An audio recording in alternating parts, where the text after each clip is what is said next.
it was funny. We made like an HVAC joke because myself and the other Opal players were having a rough time playing a piece. It was like, just blame it on the HVAC system. We're having a rough day today.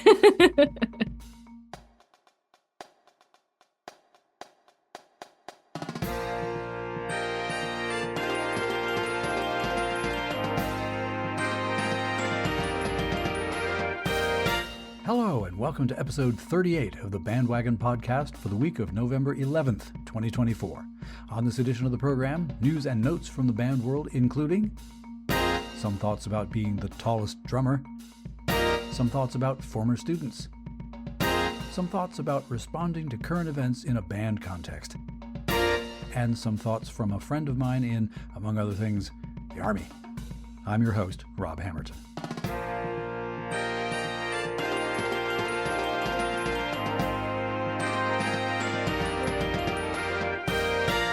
Hello, dear listener. To introduce this episode, I need to introduce you to the document that keeps me organized where this podcast is concerned.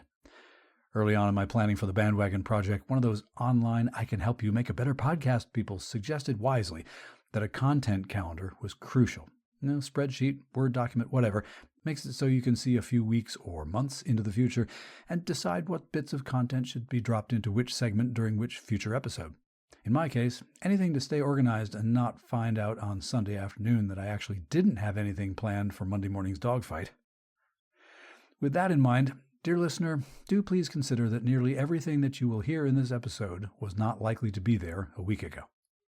Stuff happens, both in one person's life and out in the big world. Unexpected occurrences can take many forms and be interpreted as good or bad, depending on who the interpreter is. There's a little vague booking for you. So, adjust your citation cords, and away we go. Let's play the first strain.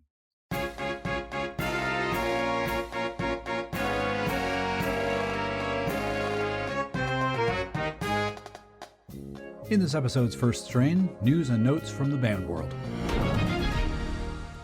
Dateline, Shirley, Massachusetts, and lots of other places in the world, but we'll end up in north central Mass. As I promised in last week's episode, there was an election last week. That's the news item. Obviously not a news item exclusively from the band world, but band people do live in the world, so I believe that in some way it counts. This news item will be interlaced with lots of commentary that ordinarily I might save for the second strain, but not this week, I think. The results of the election made some people very happy, it made other people desperately unhappy, and in this way it both was and was not your typical American national election. There are groups of people who are looking ahead to the near future with great trepidation. There are others who are looking toward it with anticipation. There are yet other groups of people who may yet experience a certain amount of buyer's remorse. And I did say that BandWagon is not a political podcast, but here we are. When the 9/11 attacks happened in fall of 2001, I was just beginning my third year as a public school music teacher, and I had the opportunity to figure out what to say to my students, what to do in the immediate aftermath. As it happens, I and a group of my high school-age singers went to the main office at the end of the day, crowded around the school secretary's phone handset, and sang John Lennon's Imagine into it, in place of the usual end of the school day announcements.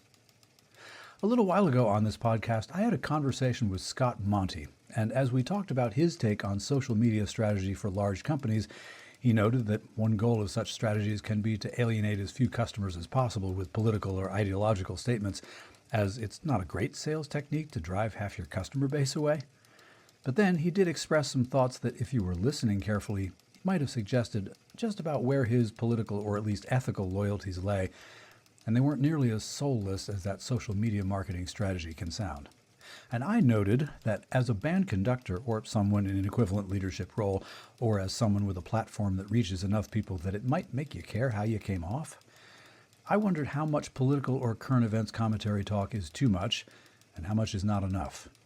After all, there may well be people in your organization who would like to know that they are recognized by that organization's leadership, and if you say nothing about a particularly hot topic, the message that might communicate would be that you actually have nothing to say, and this can be, rightly or wrongly, interpreted as, well, he's got nothing of support to say. As a wise philosopher once said, if you plant corn, what do you get? Corn. If you plant tomatoes, what do you get? Tomatoes. But if you plant nothing, what do you get? Weeds. So, this past Wednesday evening, I ran rehearsal for my little community band, as normal. Let's just say that I don't know what everybody's political leanings are in that group because I haven't specifically asked. Again, with my community band or my church choir, I don't talk politics in rehearsal because selfishly, I've got not quite enough time and just a little bit too much music to prepare for the next concert or service or whatever. So unless it is something like a 9/11 event that in the immediate aftermath kind of transcends thorny issues like left and right, Democratic and Republican, blue and red, it might be better to leave it alone or have private conversations wherein I don't have to look like I'm speaking officially for the band or choir organization. Speaking of alienating half your group, my band is just starting to get big enough that the stage is actually crowded. Let's not lose this momentum, can we? And here on the podcast, it would be well to generally hold to a similar marketing strategy, especially if I want the download numbers to increase or at least hold steady. Rest assured, I do have my opinions about stuff other than band. I'm by no means one of these both sides are equally bad people. I do feel that there's right and wrong in the world, that there are objectively decent and objectively awful ways to treat people and to set policy about society and government and such. And in this space, I am being very careful to stay in my lane, at least the one that says band commentary. And this week, I know a lot of people who may very well take a listen to this episode in the hopes of kind of unplugging from the world for an hour, and they specifically don't want to hear more about that. What to do? Well, here's what happened Wednesday night. Everybody got in. We played a couple of warm-up chorales. We tuned a bit. We worked on some newer repertoire to add to our holiday concert lineup for next month. We decided that a couple of them were maybe not what we wanted to play after all for various reasons. We laughed when someone said something very funny about their section. And then we packed up, smiled at each other, bid each other farewell. Some of us hung around in the parking lot chatting about lots of things, some band-related, some not. And nobody, over the course of the 2 hours, looked as if they were desperate to express exultation or despair about the goings-on of the world outside that middle school auditorium. An old friend of mine posted one sentence the morning after Election Day on Facebook. It said this: "Art is the greatest refuge." Art, music, band music, can be a lot of other things as well. It can celebrate, it can bemoan, it can protest. Oh boy, can it protest. Anywhere from Pete Seeger to Dmitri Shostakovich. Music can comfort, if you listen to it. Music can comfort or blissfully distract, as you make it. For 2 hours last Wednesday at the Ayer Shirley Regional Middle School Auditorium, it was kind of nice that that was true. Art was indeed a refuge. I dare say it was for all of us, regardless of political stripe. Any chance we can get to prove that not everything in this country's existence is polarized beyond repair, or that there actually are places wherein we might be pulling together rather than pushing away. Back in school, very often, band was, or is, a place where people knew or know they could safely exist, even if the rest of their school lives were kind of a bumpy ride. Turns out, band is still such a place. Let's make it so as long as we can. It might turn out to be really important. And that's sort of news and notes from the band world for this week. If you have a news item you think should be included in this segment, send me a link via email to heybandwagon@yahoo.com. Next in this slightly topsy-turvy episode, instead of a bit of commentary, I'll use the second strain to set up the trio section. Speaking of bumpy rides, hope you'll stay with me.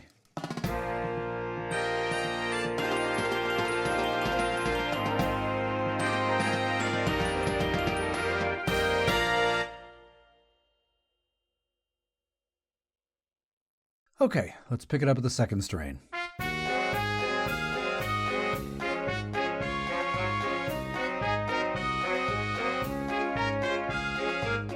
In this week's second strain, as promised, a little bit of an introduction to the trio section conversation that will follow along shortly. There's something you should know. Some of my listenership will know this already, but for those who don't, well, here. As a former teacher, I quite happily lay claim to a legion of former students. Something I've said to my high school and college music students ever since the dawn of social media time is this: once you've graduated from whatever school it is that has been our shared home base, if you want to connect with me on Facebook or some similar platform, I will be very happy to accept that Facebook friend request. Just as long as you know that all you're going to see on my profile page are band references, church musician updates, mild political quips, and Star Trek jokes. I also tell them, I don't go searching for you. That would be weird. Why? Well, we've all heard stories about teachers and students and inappropriate relationships.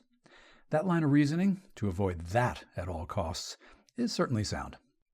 One other thing about teachers and former students that I have found, which is probably applicable to lots of Facebook friend connections, is that not all Facebook friends are actual friends.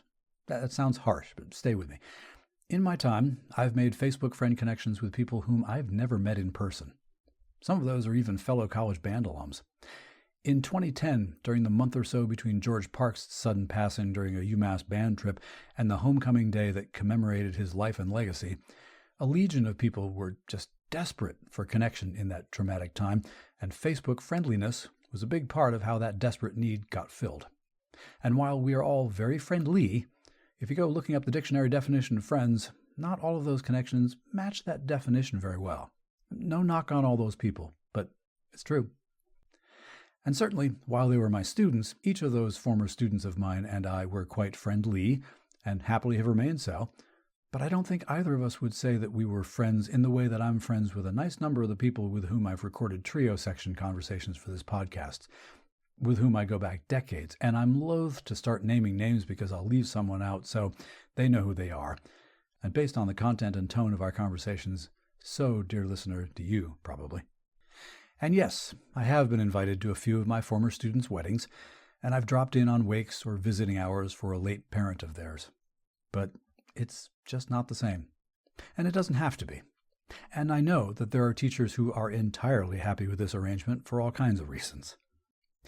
At the end of a Drum Major Academy week, we staff people do say to the DMA students, mostly high school juniors and seniors, keep in touch with us. Let us know how your drum major experience is going. And if there's anything we can do to continue to be a resource for you, we would like to do that. Let's not let this be 4 days of a clinic and have a nice life. Mostly, what we mean is send a note to the DMA contact email and we can try to forward it to the right person. But either because students are resourceful and know how to search Facebook for people, or because I will write my Facebook homepage URL linky thing on a convenient whiteboard at the end of one of my sessions, DMA students will connect with me that way. They'll see what's on my profile page, and then in the early fall, my Facebook timeline feed thingy will contain images of high school drum majors finishing up their band camps, or of them on the bus to their first competition, that sort of thing. Some of those DMA students have solicited my advice. Some have dropped notes to say how well it's going. Most have not, but no problem. There was one summer, 10 years ago in fact, during which my usual number of added Facebook friends at the end of a DMA week, usually 1 or 2, was eclipsed by a factor of 10. Don't know quite what was in the water that summer, but whatever the reason, most of 20 students signed up for the Hammerton faintly liberal, Trek-loving, church musician band geek theme park ride, and that's not to mention the various collegiate DMA helper staff members whom I met that year. And because time is linear, I've seen images of their post-collegiate adventures slide down my Facebook timeline. Some have included overseas travel, or new impressive jobs, or new impressive marriages, or offspring dressed in Halloween costumes, and in many cases, they've included evidence of continuing participation in some form of band. Again, I don't require that last set of images, but it's pretty cool. And this week's trio section conversation is with one of those folks who, perhaps somewhat reflexively, said, yeah, I'll connect on social media with lots of DMA staff people because I had a great time this week. And a decade later, well, you'll hear what band-related mischief this one has gotten into. There's an aphorism, something like, the fondest wish of a teacher is to see their students rocket past them, something like that. This conversation is kind of one of those, I think. And so, on the other side of a quick break, that conversation. Be right back.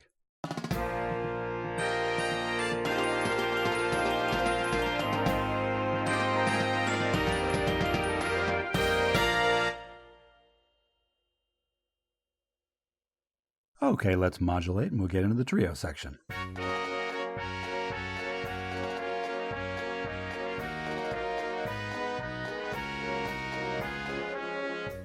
This week in the trio section, it's my pleasure to be joined by an accomplished professional musician and music educator with a remarkable and interesting resume, and not remotely out of her 20s yet. She and I first crossed paths at the old Drum Major Academy, an experience which could serve as foreshadowing for some of what was to come professionally, actually maybe a lot of it. And that's just one story that I'm looking forward to hearing more about. Please help me welcome to the program, Emily Dawson. Hey, Emily. Hey, Rob, thanks so much for having me on. This is awesome. Thank you indeed for coming on. Not to throw out spoilers immediately, just maybe teasers, I think. But your career as a musician has taken you into experiences anywhere from pit orchestras to drum corps to service bands and opera, in all kinds of roles. And again, I have a feeling that my listenership will be very interested in a bunch of that. But I will begin with my standard introductory questions so we can get kind of a rough framework sense of how you got here. What is your primary instrument or instruments? Oh, yeah. Oh, good. I can cover a little bit of everything here. So it's funny enough, the first instrument that I started playing way back in 5th grade was the clarinet because, you know, as people in my generation grew up with SpongeBob, so Squidward played the clarinet, and he was my primary inspiration for choosing that. But as time went on, you know, I kind of dabbled in other woodwinds, and my primary that I studied in college and now play professionally is the oboe and English horn. It's been a great ride. I absolutely love playing oboe and especially English horn. It's such a niche market, and you get to cover so many things. And throughout my time, I've covered a whole bunch of other woodwinds, flute, clarinet, saxes, and tuba here and there, trumpet for teaching, and all that other good stuff. But oboe is my primary. I had seen a number of photographs of you playing a bunch of different things, and I was just wanting to leave that question all the way open. I have an oboe playing niece, and so at the very least I have a little bit of contact information about things like making of reeds and weather conditions and all that kind of business. Oh, yeah. We are the pickiest people. It's actually so funny. I just played a concert with the Firebird Pops Orchestra. Shout out to them. They're an awesome group. But it was funny. We made like an HVAC joke because myself and the other oboe players were having a rough time playing a piece. It was like, just blame it on the HVAC system. We're having a rough day today. But yeah, the reed making, there's a whole anatomy that goes into the reed. There's a whole lot of equipment, and you know, I'm super picky about like what knife I use, how sharp it's got to be, the type of reed cane that you use, and it even goes down to the color of the thread that you tie your reed with. But it's, you know, it's a good time. It's fun. We saxophone players have no idea and not much of a care about any of that. We open a box and just pick whatever one comes next. Is there a laundry list of bands that you've been active with in your life, in either playing roles or other? I've kind of dabbled in a whole lot of places. Right when I got out of high school, obviously I played with the Boston College marching band when I was in college. I also did their concert band for a couple of years. And then when I transferred to UMass Lowell, I was a part of the orchestra and the wind ensemble there, which I still actively play with, the UMass Lowell Wind Ensemble. Dan Lutz has been so kind as to ask me to come back and be a ringer for the oboe parts, which has been really good for playing as I've been doing a lot more teaching. Over the last probably decade, I've played with the Metropolitan Wind Symphony out of Dedham. Yeah, I'm on the sub list for the Firebird Pops Orchestra. I play with the New England Film Orchestra. I've played with the Lowell Chamber Orchestra as well. They're awesome. They're just a fantastic group. So before we got going on the recording part of this, we were chatting a little bit, and I noted that I had seen photos of you in the Boston College world, but I also had done my homework and had looked up the various places where you studied and all that. And I thought there must be a story behind how you got into a Boston College drum major uniform. Yeah, so to Boston College to begin with. Right. And you know, as I was saying earlier in our little quick chat ahead of time, I you know, talked about how when you graduate high school, even at 18, when everybody considers you to be a legal adult, it's so hard to make the decision what you want to study and who you want to be for the rest of your life. Some people really have it down and I applaud them, and I thought I did, but I clearly did not. So I first went to school right out of graduating at the Massachusetts College of Pharmacy and Health Sciences in Boston. I originally wanted to be a lab tech and work in the lab and design drugs and to get to help people in the pharmaceutical world. And I love chemistry, don't get me wrong, and maybe someday I'll go back to it, but I got to be in a partnership program. Boston College offers this partnership program with all of the back bay schools. So if you go to like MassArt, Wentworth, Emmanuel, MCP, you can go and be a part of their marching band. From there, I ended up just meeting so many great people and so many wonderful instructors that at the end of my first year at MCP, I was like, well, why don't I transfer to BC? And that way I can be fully immersed in the program. At the same time, when I was ready to transfer to BC, I also auditioned for a conductor position. I was a drum major in high school, which is obviously how we met. I went to DMA in 2014 and 2015, and it just skyrocketed my love for conducting and to get to be in a leadership role. So I really wanted to do that at BC and to get to continue that. I auditioned for the field conductor position and I got it. And I got to do pregame as well as the brass fanfare at the beginning. If you've ever been to a Boston College game, you know exactly what I'm talking about.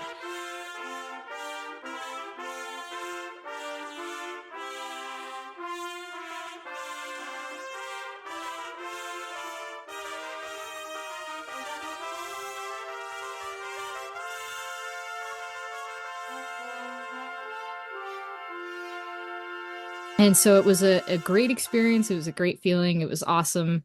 But I was studying biochemistry at BC, and I found that I was really struggling. Like it was a really tough time in life for me.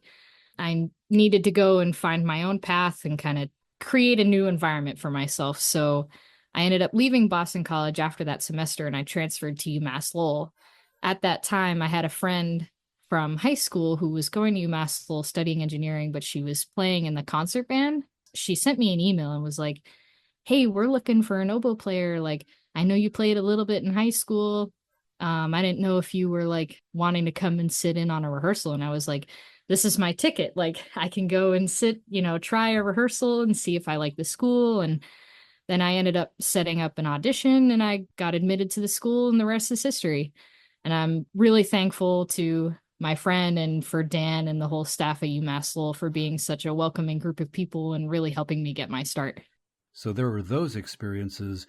And among the photographs that I have seen of you doing your thing online, there are a number of them that take place at Lucas Oil Stadium. You want to talk about that? Oh, yeah. So I was a part of the Spartans Drum and Bugle Corps, proudly out of Nashua, New Hampshire. I marched there in 2017 and 2018, so I only had 2 short years there, but I absolutely loved my time and my experience in drum corps. My first year, being a woodwind player, I had to figure out something to get involved. So in high school, I had a friend teach me how to play the sousaphone and tuba because it was, I didn't have to focus too much about my embouchure at the time. All the tuba players will be mad, but I needed a way to get into that environment because I'm someone who just has to have experience in everything. I just love getting to experience it all. So I was like, I got to go do this. My first year in 2017, I marched Contra and I'm 5'2" and going on strong on 5'2", and that tuba probably went up to just about my chest, a little under my chin. And there's a really funny photograph of the whole tuba line, and then you see this really short person that goes back to really tall, and I'm like, that's me. Oh, but I loved it. I loved my rookie year marching tuba. The show was called Connected. It was such a great experience. My second year, I got to be one of the drum majors of the Corps, and that was also just my course progression from DMA back in 2014. I loved conducting at the open class level and at a professional level with that, and getting to work with people who were truly dedicated to the performance craft and being out there. In drum corps, you have 12-hour rehearsal days every day, all summer. It's a grind. But you have people who are in it on purpose. Right, exactly. It's a choice. I mean, you pay money to be a part of it, and The grind is not a surprise. no, it's not. It's not a surprise. And it's a great learning experience. And you spend so much time on your own. Like when you're on tour, you're away from home, you're sleeping on the bus, you're sleeping on high school gym floors and stuff. So you learn a lot about yourself at that time. But it was just the music that you make and the people that you meet. It was my second home, and I absolutely loved it. And I loved performing at that level. And Lucas Oil will always be such a like a warming place in my heart. I got to do some recruiting there with the Army, which I'm sure we'll talk about later, Mm. but getting to go back and get to watch all the corps and just how much has progressed even since 2018 is just so awesome. There's a very small subset of humanity that can say that they got on a podium at Lucas Oil and conducted. Yeah, and I'm very proud and I'm very thankful for the people who, helped me get that opportunity. So it's a memory I will cherish for the rest of my life. Now, my initial questions to most of my interview people include the one that is, what's your current band related role? And for some people, that's a very straightforward question. For others, it's a little bit murky. We didn't skip it, but we're here now. So you have a current band related role, which I'm given to understand is kind of the biggest thing in your life at the moment. Yes, yeah, it consumes a lot of my life, but in a good way, in a good way. It's now both my full-time job in a separate capacity, but I serve with the Massachusetts 215th Army Band. It has been single-handedly, above all else, the best thing I ever did for myself was joining the Army Band. And it's a National Guard unit. We're based out of Fall River, Massachusetts. What our schedule entails is basically once a month, usually over a Saturday and a Sunday, we drive on down to Fall River and we rehearse, or we play a gig, or we do some other kind of Army related mission. And then we have a 2-week annual training over the summer, and we're with each other every single day for 2 weeks, which, after doing drum corps is a real piece of cake. Yeah. That's technically my full-time job I do with the Army. I just work at a desk and do HR stuff, which, it is what it is. But with the Army Band, I'm on the road all the time. I mean, we've played gigs all across the state of Massachusetts. I've sang the national anthem for the Red Sox, the Boston Celtics, the Boston Bruins. I've sang the anthem for promotion ceremonies for high-ranking officers, award ceremonies. I'm part of our woodwind quintet, our jazz band, the concert band, and the marching band. I also play fife in our traditional fife and drum group, which is... Saw that picture. Yeah.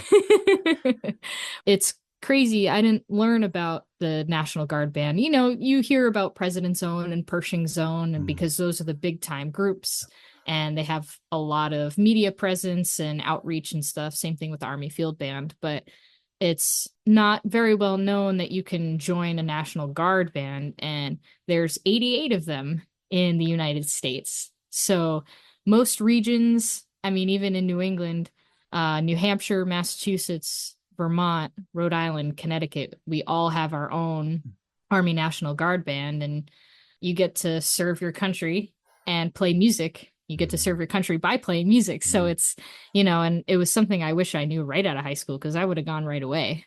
But yeah, it's so awesome. I absolutely love it. It's the 215th Army Band.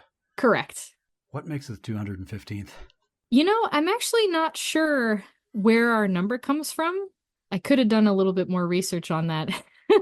We have a whole history. I don't know specifically where the number comes from, but we are the second oldest Army band in the United States, which is awesome. Because we have so much history, and when you come from New England, you have a better chance of that, I suppose. Oh yeah. But so there were a lot of active duty bands, including Air Force and Army, in the state of Massachusetts, but they were all disbanded. You know how budget cuts go. They usually cut the band first, unfortunately.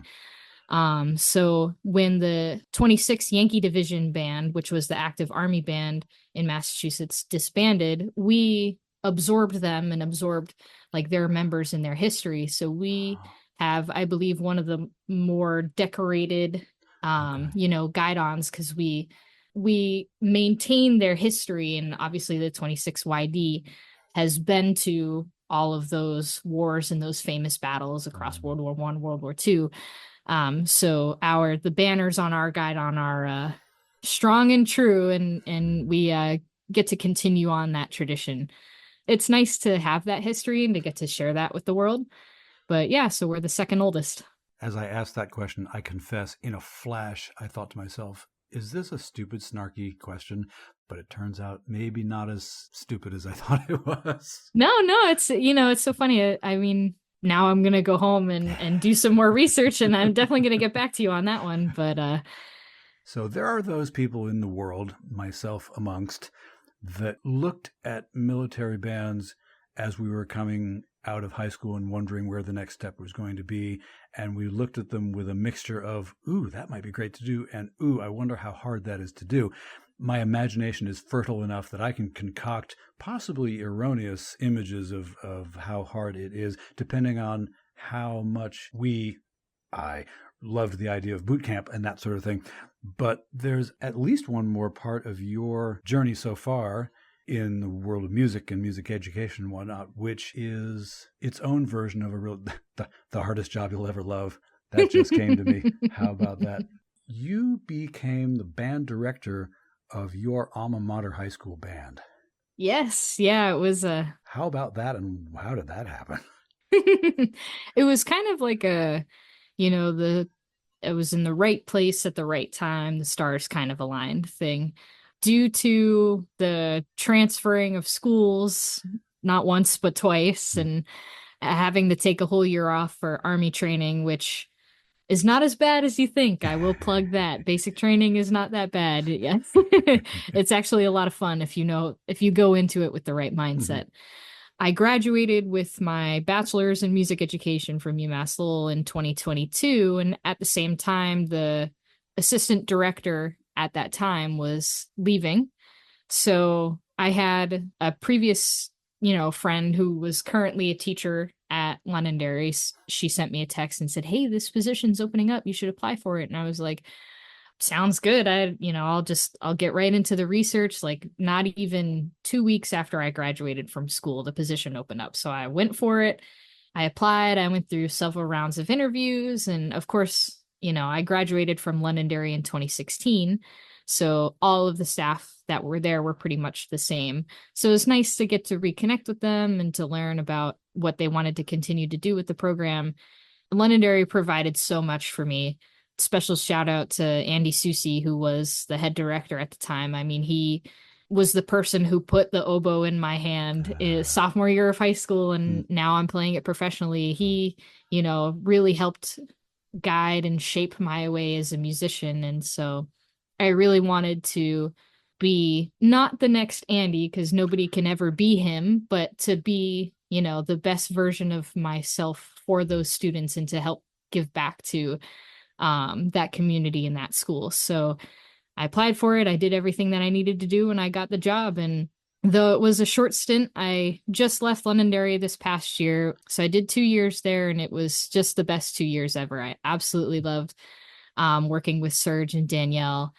And my students are my second family. I mean, they did so much for me, and I can only hope that I gave so much back to them. But it was interesting to get to be on that side of the podium, if you will, and get to teach rather than being taught. The kids taught me quite a bit. Oh, they do. And especially in this day and age, post-COVID, like how students learn now, especially in a music environment, you're thankful to kind of have the horse blinders on when you're a student. And, now to be on the other side of things, like, whew, it's stressful, but it's a good kind of stressful. I'm wondering about whether you found a set of challenges being a teacher at the school you went to, not so much from the perspective of the kids, but the perspective of the people you were working with. Yeah, it was an interesting dynamic, and I definitely noticed different things the longer that I was there. As I grew more professionally and I learned more about myself and how I function as a teacher, some people's perspective of me is still as a student. I mean, like, I have a baby face. I look the same that I did when I was in high school. So it's very, You kind of do, yeah. and it's funny, like, teachers would pass by me in the hallway and be like, "What are you doing?" And it's like, I'm flashing the badge, like, I work here. Don't forget. So it was interesting. I did have absolutely wonderful relationships with some of my now coworkers who were my then teachers, which was great. But it was difficult to, break that barrier and to transition from I was your student to I am now your coworker and a professional. It does take some time to build that trust and for, your coworkers, especially in the music world, to trust your decisions because there is no real concrete decision in music. It's all, subjective, depending on the situation, how you feel about the music, how you study the piece, how you conduct it, and how you teach it. So it definitely took some time, and I only hope that my professional opinion will be valued in the future and moving forward and stuff like that. But yeah, it was definitely an interesting dynamic coming back to that environment and trying to build that professional relationship. I think the reason I was interested in asking about that was because you were not back at Londonderry as a student teacher. You were back there as a teacher. And Right. so it's quite possible for experienced teachers at a school to see a former student coming in as a teacher and not knowing how to deal with that. Right. And I don't blame anybody for experiencing that. It is super weird. And like, Serge and Danielle were my teachers when I went through that program. And because I went through school in Massachusetts and I was able to get my license in New Hampshire and all that stuff, I kind of got to skip all that process and go right into it. So it's definitely a learning curve. And it was a learning curve for me too, because now we have to collaborate on the decision rather than me just saying, oh, yeah, he's the guy who makes the decisions. We'll just, go from there. And so it was definitely a learning curve, especially for me. I can't speak for them, but I'm sure it was. But I am so glad that I went through it because I learned a lot about myself as an educator. And I know that if I'm ever in that position, now I have that perspective. If I am 20, 30 some odd years into a head position and a former student comes in and is student teaching or being an assistant director, whatever it may be, I give them the space to learn and to be able to guide them through that process. Is there a possibility that could happen with the Army Band? Cross your fingers, hopefully. And if that's so, does the military and rank and the dynamic that is in play in that environment, is that any different from what it would be in a public school setting? Or this is not a leading question. I have no idea. It is a little bit different, especially for our environment. The 215th, like, obviously, because we're a National Guard band, we only function part-time, but there's no band director specific role. There's a lot of shared responsibilities based on the hierarchy of rank, which is kind of cool. Right now, at the top of our chain of command is Chief Warrant Officer 4, Stephen Martins, who has been an awesome commander at my time there. But he spends a lot of time dealing with like the general operations in the band. He conducts our concert band, but like half of the portion of concert band, and he also participates in all of the smaller performance teams, performance groups, chamber ensembles. But we have an enlisted conductor, Staff Sergeant Ryan Fossier, so he does a lot of the rehearsing in the concert band, while Chief Martins is handling the bigger picture stuff, obviously. With our marching band portion, Sergeant First Class Gabe Stillman, he's our drum major. So the drum major is the one who teaches all of the skills in the marching band and stuff. So all of that responsibility kind of gets trickled down, which is really great because we get to learn from so many different people and get to share our perspectives on everything. So I've actually been really thankful to Chief Martins and Sergeant Fossier because they granted me the opportunity to be the associate enlisted conductor. So I'm now getting to conduct the concert band for a little bit of a portion and get to kind of do my little band director role at the Army Band. So yeah, it's a little bit different rather than hearing all of the information from one particular person. It kind of gets shared. Things that I did not know and that I know now. Because at this point, I'm insanely curious about what your answers will be to my usual slightly less resume-based band questions, because they could be anything. Here comes first, what's one of your favorite pieces of band music that you've played, outdoors or indoors? Doesn't matter. All right, this is a really tough question because I love everything. Well, I shouldn't say everything. There were some pieces that I was like, "Oh my God, I hope I never play this again." Ooh, I never ask about your least favorite. Maybe I should. Okay, anyway. I have to say I'm a sucker for runs, and being an oboe player, we do get some big runs, but there are some pieces that just like tear me up inside, and I would like just melt if I could play them again. And one of them is Be Thou My Vision by David Gillingham. That piece is so beautiful. And I played it with the Metropolitan Wind Symphony a handful of years ago. And every time I played it, every time I listened to it, it just like it breaks my heart and I love it. I would love, love, love to get to program that for a program and to get to be on the other side of the podium for it. But yeah, it's such a beautiful piece. I'll flip that around. Is there a piece of band music that you have never played but you would like to? A band piece that I've never played and I would like to would probably be Music for Prague, the Husta. I was going to study it last year in my master's program, but I ended up picking a different piece. I think I'm just going to buy the score and study it anyways because I love the piece and lots of people that I play music with have said they played it and it's just an absolute beast. I would love to get to experience that at some point in my life. That big grade 6 on the front cover is yeah. It'll get your attention. Usually I ask the question, is there a band that you'd love to perform with that you haven't? You've performed with a bunch of them. But is there one that you've never performed with and you would secretly in your heart of hearts love to just jump in? Any amazing Philharmonic Orchestra or symphony orchestra like the BSO or the Berlin Philharmonic Orchestra, get to go to Europe and to learn on, music on that side of across the pond. But definitely the BSO and to get to perform in an orchestra that is not only so close to home, but has performed just at another level. And I talk about going big or going home, but those are the go big or go home that I would love to perform with them someday, even just the slightest chance. And last and never least, do you have a favorite band story you would feel okay about telling? Oh man, I don't know that I have a specific memory, though I will plug my students at Londonderry. I had such a wonderful year with them last year. We went to the London New Year's Day parade. And, getting to take these kids overseas and for them to get to experience a once in a lifetime trip and getting to share music in that capacity. We just had such an amazing year. And though it's not necessarily music related, at the end of the year at our culminating band banquet, my students put together a little secret project that I had no idea that they were doing this. But they put together a scrapbook, like a handmade scrapbook, and they took photos from the whole year.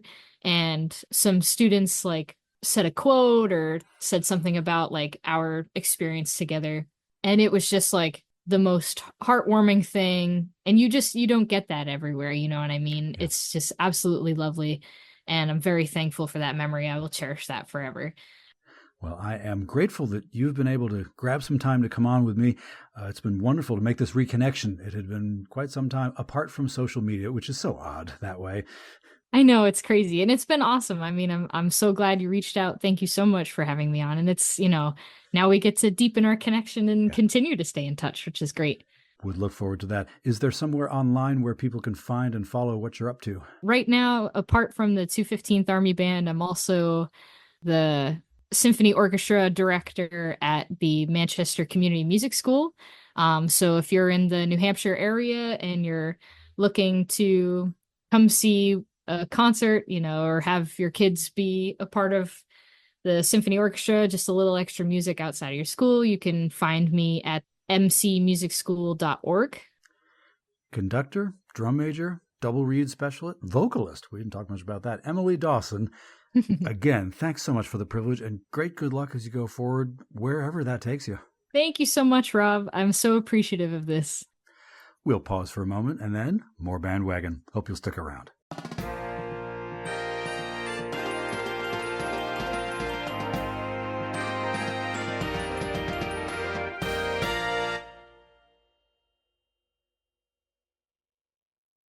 Here comes the dogfight.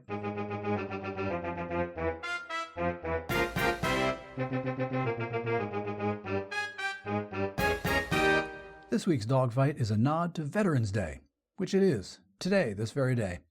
So, happy Veterans Day, if you are a veteran.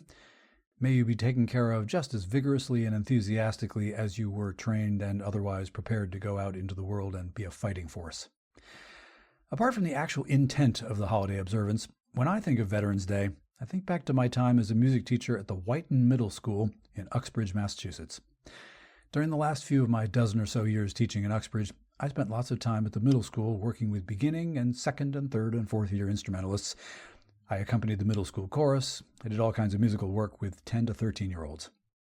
And one of the duties that I assumed was marching percussion wrangler, just to take that responsibility off the shoulders of the actual middle school band director. Her name was Kathy Penza. There's maybe a very outside chance that you might recognize that name if you're from the Blackstone Valley in south central Massachusetts. So in the weeks leading up to the town's Veterans Day parade and observance, I got my 6th, 7th, and 8th grade percussion students ready for the marching experience. Fitted them for snare drum harnesses, figured out who might be a good choice for carrying cymbals, wrote and taught a simple but kind of groovy percussion cadence. Oh, and one little piece of advice, if you ever find yourself in the position of needing to do that last, to write that cadence, don't start the cadence off with 2 unison accented 8th notes. Because you know what else starts with 2 unison accented 8th notes? Yep, that's right, a roll-off. That poor band was really jumpy by the end of that parade. Is it? And I was unexpectedly sweaty at the end of that parade because Veterans Day that year was a balmy 61 degrees and overcast, and I was the middle school band's bass drummer. There was a sly purpose in that. Sometimes it's great to give kids opportunities that they wouldn't normally have, to offer them experiences and memories and chances to shine. And sometimes you look around and think, in this particular moment, if there is to be a steady bass drum tempo, I am going to have to be the guy with it. Also, it worked out that I was the only person involved in that percussion section who was not going to be physically destroyed by that size bass drum over the course of a couple miles worth of parade. So that's how we made it happen that year, and if I recall correctly, that drumline proved at least one thing. Simple things done well do impress people. We didn't write them a cadence that would challenge the crossmen. We gave them something that pushed some of them a little bit, but that everybody could do well in the heat of the moment. We gave them something that sounded a lot hipper than it really was. And we gave them something that drew a couple of nice comments from a couple of Uxbridge residents who were veterans, who were marching in the parade just behind us, all the way from the church way down the road to the town common and the speeches and the 3-gun salute and all. And we tried to get the kids the idea that the people we're celebrating today are not the ones we memorialized back in May. They're here, and they're the folks who signed up to do sometimes scary things in defense of their country, and they made it back home. And in some cases, we don't have any idea what they experienced, but it was probably pretty serious, and that we should do what we can to honor them. And if that means playing a percussion cadence well enough to keep them in step, great. And if it means that our showing up to this parade and doing our absolute best gives them the idea that we do care enough about them to make them proud, then let's make sure we nail it. And the kids nailed it. And very quietly, I recognized that it was the only time in my life probably when I was going to be able to march a bass drum like I had any business doing it. Fun was not the objective that day, although I did have quite a bit of that. Getting the job done was the objective, and we did quite a bit of that. And now, after one last pause to catch our breath and massage feeling back into our shoulders, have I said too much? We'll wrap things up for this week. Thank you for continuing to listen. And again, happy Veterans Day. To wrap up this week, let's take the CODA.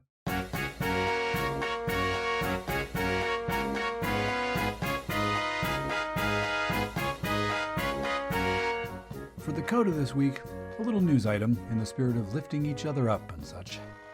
Regular listeners will remember a conversation that I had with Tom Borning, who is, among other things, the conductor of the Falmouth Town Band and the Cape Cod Community Concert Band. That was back in episode 15, and we were talking largely about the composition called Portraits of Cape Cod that he and the Cape Cod Band presented on Memorial Day weekend. Well, Tom's back at it again, this time as a band composer. The Tri-County Symphonic Band, based in southeastern Massachusetts, presented its fall concert on Sunday, October 27th, kicking off its 63rd season. The concert was entitled A European Adventure and featured works such as Norman Delajoyo's Scenes from the Louvre, Karl Huss's masterpiece Music for Prague, 1968, yep, the very piece that Emily Dawson was just dreaming about, Vesuvius by Frank Ticheli, and an arrangement of Chick Corea's Spain featuring tenor saxophonist Andrew Ponte. But to open the concert, the band premiered Tom Borning's new work, a 2-minute blast of band composition called Lift Off. The piece was commissioned by the Tri-County Band, and here it is.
Hey, I know a famous band composer.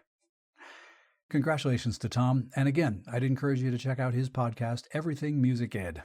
A link to that and to a video of Liftoff are in the show notes. But first, some credits.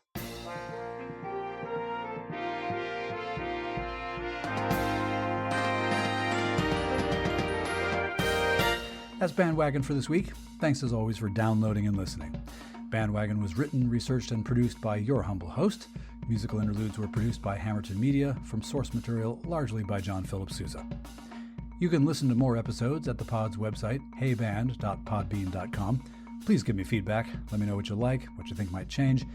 You can do that using the email address heybandwagon@yahoo.com, or leave a 90-second voice message by going to speakpipe.com/heybandwagon. Be aware that I do reserve the right to include your message on the podcast, unless you say otherwise. Those contact links and links to this week's news items, conversation topics, and my interview guest, Emily Dawson, can be found in our show notes, as can a link to BandWagon's merch store, thanks to the good folks at TeePublic. Please share the show on social media, and thank you for that. If you enjoy this podcast, please do share it in the direction of someone whom you think might not be a listener yet. Word of mouth really is the best recruiting tool. And to keep up with the pod every week, subscribe to BandWagon on the Podbean app, Apple Podcasts, or wherever fine podcasts are sold. For now, take care, stay in touch, stay in tune, and we'll do this all again next week. I'm Rob Hammerton. Detail, Fallout.